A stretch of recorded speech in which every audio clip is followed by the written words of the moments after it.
Hello guys, कैसे हैं आप लोग। तो आज एक नई वीडियो से हम शुरुआत करेंगे। इस वीडियो के अंदर मैं आपको ये चीज़ बताऊंगा कि जो हमारे दुनिया के अंदर होता है और वो हर किसी को नहीं दिखता, पर जिसको दिखता है वही विश्वास करता है। तो अभी कुछ टाइम पहले, ज़्यादा टाइम भी नहीं हुआ होगा, मैं करीब 2 हफ्ते पुरानी बात आपको बताऊं कि यहाँ आपने दिल्ली में देखा होगा, दिल्ली की ही बात है। तो मैं जैसे नाइट में अपना घूमने जाता हूँ दोस्तों के साथ, और गाड़ी ले जाते हैं। आपको पता है, अगर 4 लौंडे इकट्ठे हो जाएं तो चुल ही मचाते हैं, है ना। तो उस दिन की बात बताऊँ आपको, 31st नाइट की बात है। हम न्यू ईयर के लिए भाटी माइंस के जंगलों की तरफ गए थे। वहाँ मेरा एक यार दोस्त रहता है देवली में, तो उसका नाम कार्तिक है। तो हम 4 जने थे कार के अंदर, एक मैं दीपांशु, एक मैं मोहित, एक कार्तिक जो देवली में रहता है, और एक आयुष। हम चारों ने प्लान बनाया और हम चले गए। तो हम थोड़ी देर कार्तिक के घर रुके।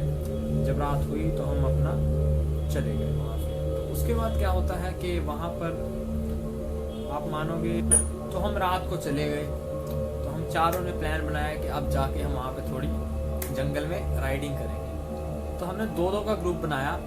पहले आयुष और दीपांशु अंदर गए और सब नॉर्मल था। हम अपना वहाँ बैठ के कैंपिंग कर रहे थे। तो जंगल के बाहर, जंगल की बाउंड्री के अंदर नहीं, बट हम जब राइडिंग करने जा रहे थे तो कार के अंदर, जंगल के अंदर जा रहे थे। तो उस दौरान ऐसा होता है कि सब सही चल रहा था, पर अब बारी आती है हमारी। वो दोनों जैसे वापसी आए तो उन्होंने बताया कि इतनी देर से इतनी देर का चक्कर होगा। टोटल उनको 30 से 35 मिनट लगते हैं आने में वापसी। ठीक है, वहाँ पर एक ग्रुप और आया हुआ था, तो वो लोग उनके साथ बैठ गए। अब वो कहते हैं कि अब मोहित भाई तुम जाओ और हम तुम्हारा इंतज़ार यहीं करेंगे। ठीक है, कोई बात नहीं। तो मैंने भी फोर्स नहीं किया किसी को साथ चलने को, बट मुझे वहाँ का रास्ता नहीं पता था, ये रियलिटी ना उसको पता था, साथ में जो कार्तिक है। तो हम अंदर जाते हैं तो धीरे धीरे धीरे धीरे हम गलती ये करते हैं, हमें बाउंड्री क्रॉस नहीं करनी थी जो जंगल के इन डीप में जाती है। भाटी माइंस के जो जंगल है, मतलब मशहूर है कि भाटी माइंस के अंदर काफ़ी डीप जंगल है, और वहाँ पे तरह तरह के जानवर और भी काफ़ी चीज़ें होती हैं। बट हमें डर जानवर से नहीं लग रहा था, हमें डर इस चीज़ से लग रहा था कि जैसे हमारी गाड़ी तो लॉक थी, बट हमारी गाड़ी में शायद कोई था। अब शुरू में तो लगेगा सबको कि यार ये कोई मजाक वाली बात हो सकती है कि यार ऐसे कैसे हो सकता है, पर ये सच्चाई थी मेरे दोस्त। हालांकि हमारी गाड़ी में तो कोई नहीं था, बट हमें महसूस हो रहा था। हम धीरे धीरे धीरे धीरे जंगल के अंदर जाते हैं। तो जब मैंने कार की रीडिंग चेक करी, तो अगर मान लो वो 90 किलोमीटर पे थी, तो वो 107 हो चुकी थी। अब आप सोचो कि इतना अंदर तो हमारा राउंड भी नहीं था।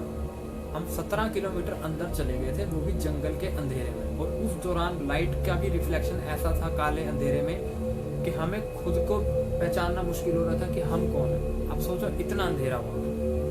और वहाँ पर इतना अंदर जाने के बाद बताते हैं कि फॉरेस्ट एरिया शुरू हो जाता है, और उस फॉरेस्ट एरिया के अंदर आपको बिल्कुल एंड में जाके, ये मुझे नहीं एग्जैक्ट पता कितने किलोमीटर, बट 17 किलोमीटर के बाद ही शायद मेरे हिसाब से 30 के आसपास होगा, 30 के आसपास या 35 आगे एक माउंटेन आता है जो सीधा खाई है। हम वहाँ तक पहुँच चुके थे। बट अब डरने वाली बात ये भी थी कि हम रास्ता खो गए थे, रास्ता भटक चुके थे। पर सबसे ज़्यादा डर हमें इस चीज़ में लग रहा था कि जो आसपास जानवर थे ना, वो चुप थे, कोई जानवर नहीं बोल रहा था। पर हमें बार बार ऐसा लग रहा था कि कोई गाड़ी को हमारी को आके पुश कर रहा है, धक्का मार के हल्का सा चला जाए। अच्छा, हम वहाँ पर 10-15 मिनट खड़े रहे एक जगह पे। हम चांस की बात है कि हम अंदर तो गए थे, पर जो मेरा फ़ोन था उसमें बैलेंस नहीं था, मेरे दोस्त के पास उसका फ़ोन नहीं था। अब हमें बैक जाना था, तो हम जाते कैसे? अब चारों तरफ जंगल, रोड है नहीं, सारी कच्ची सड़कें, पानी भी भरा हुआ था और तरह तरह की आवाज़ें आ रही थी, पर जानवर चुप थे। वो चीज़ हमें थोड़ी खटकी और हमें उस समय असली ज़िंदगी में शायद पहला डर लगा होगा ऐसा कि जहाँ हम फंस चुके हैं वहाँ हम किसी तरीके से बच नहीं सकते, क्योंकि अब हमारे पास एक चारा था, या तो सुबह होने का वेट करें या किसी के अंदर आने का वेट करें। पर सबसे बड़ी बात ये थी कि इतनी अंदर आएगा कौन? 17 किलोमीटर था रीडिंग देख के मुझे पता चला। तो मैंने सोचा कोई बात नहीं कार्तिक भाई, कोशिश करते हैं कहीं ना कहीं निकलें। पर वो जब हमें परछाइयाँ कार के आगे दिखी, काफ़ी ज़्यादा दिखने लगी, तो उस टाइम पर मुझे याद आया यार पीछे की डिग्गी खुली है गाड़ी में, वो लॉक नहीं है। मैंने पहले तो ये सोचा कि कहीं ये चोर मुचक्के ना हो भाई, कहीं लूटने वाले ना हो, आजकल आपको पता केसेस काफ़ी हो चुके हैं। बट वहाँ मेरे हिसाब से कोई इंसान नहीं जा सकता था इतना अंदर, क्योंकि चारों तरफ जानवर थे, लक्कड़ बग्गे, चीते, टाइगर, आपके माउंटेन लॉयंस और काफ़ी तरह के जानवर बताए जाते हैं। लॉयंस की भी काफ़ी कैटेगरी है वहाँ पर, आपके गिद्दड़ होते हैं, आपके जंगली कुत्ते होते हैं और भी कई चीज़ें। पर उस दिन वो शायद सब चुप थे। उनमें से सिर्फ शुरू में अंदर जाते हुए हमें गीदड़ों की आवाज़ आई, लक्कड़ बग्गों की आवाज़ आई, पर उसके बाद सब सन्नाटा था।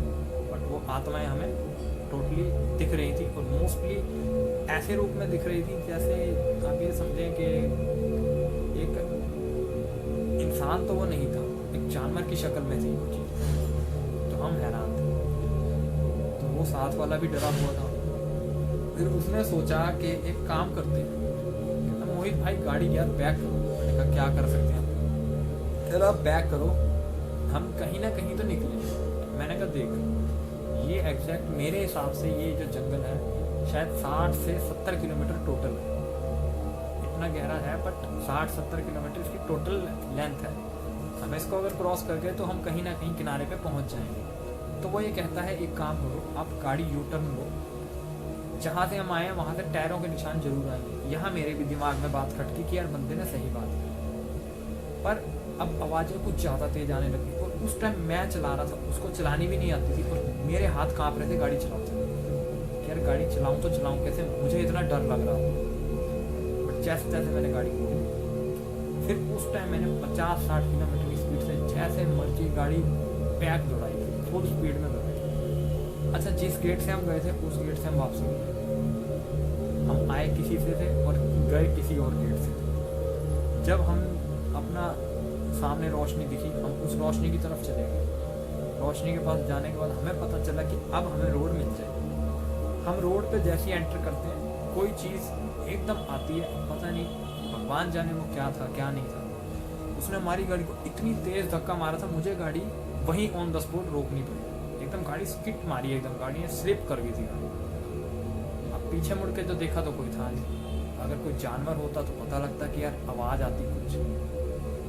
तो वो वाला से साथ में लड़का था कार्तिक, वो भी कह रहा है यार भाई कुछ हुआ है। मैंने कहा अब रोड मिल गई है, अब चलते हैं। हम वहाँ पहुँचे तो आयुष और दीपांशु से हमने बात करी, जो ग्रुप था उनसे बात करी। हमने बताया कि ऐसे ऐसे हुआ हमारे साथ। तो उन्होंने ये तक कह दिया था हमें कि तुम जिंदा बच के आए हो। हम कहते भाई क्यों, ऐसी क्या गलती हो गई थी हमसे? ऐसा तो कुछ हुआ नहीं कि भाई हमने कुछ गलत किया हो, या हम तो भाई राइडिंग पे गए थे, बट हम तो आपको बता रहे कि हमारे साथ ऐसा हो। वो ये कह रहे थे कि जिस रोड के अंदर तुम गए थे ना, हमें दूर से तुम दिख गए थे। अब मैंने आपको बताया था मेरे फ़ोन में बैलेंस नहीं था, उसके पास फ़ोन नहीं था, मेरे फ़ोन में कॉल नहीं लग सकती थी। उन्होंने कॉल ट्राई करी होंगी बट कॉल नहीं लगी। तो उन्होंने यही बताया कि अरे हमने तुम्हें काफ़ी आवाज़ें मारी थी, तुमने नहीं सुनी।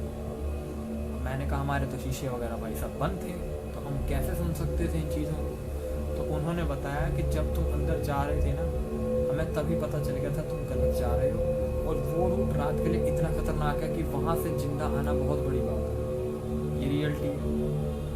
अब पता नहीं ऐसा क्यों हुआ, कैसे हुआ, उस दिन ही ऐसा क्यों हुआ। वैसे तो मैं कभी वो रास्ता कभी नहीं भटका, पर उस दिन ही भटका, अंधेरा इतना था। तो उन्होंने बताया कि वहाँ पर रात को काफ़ी जानवर, जब आपको मैंने बताया जंगल में कि बाघ और चीते वगैरह वहाँ पर आ जाते हैं, आपके तेंदुए काम है वहाँ पर घूमना, तो वो चीज़ें वहाँ पर बहुत ख़तरनाक थी। उन्होंने ये चीज़ कह दी थी कि आप बस बच गए हो, आगे से ट्राई करना। कभी ऐसा अगर तुम एक्सपीरियंस करना चाहो राइडिंग, तो साथ में कम से कम 4 जने मिनिमम जाओ ही जाओ, क्योंकि रात को वहाँ पर इंसान तो तुम्हें मिलेगा ही नहीं, या तो तुम्हें आत्माएं मिलेंगी या तुम्हें जानवर। बस यही बताना था आपको कि कभी भी अगर कोई बड़ा कुछ कहे तो उसकी बात मानो, क्योंकि अगर हम शुरू में उनकी बात मान लेते, जो मैं अब बता रहा हूँ कि उन्होंने कहा था तुम 4 जने ही जाना, अकेले मत जाना, और उस टाइम मुझे समझ आया कि अकेले क्यों नहीं जाना। बाकी ये है कि हम वापसी आ गए।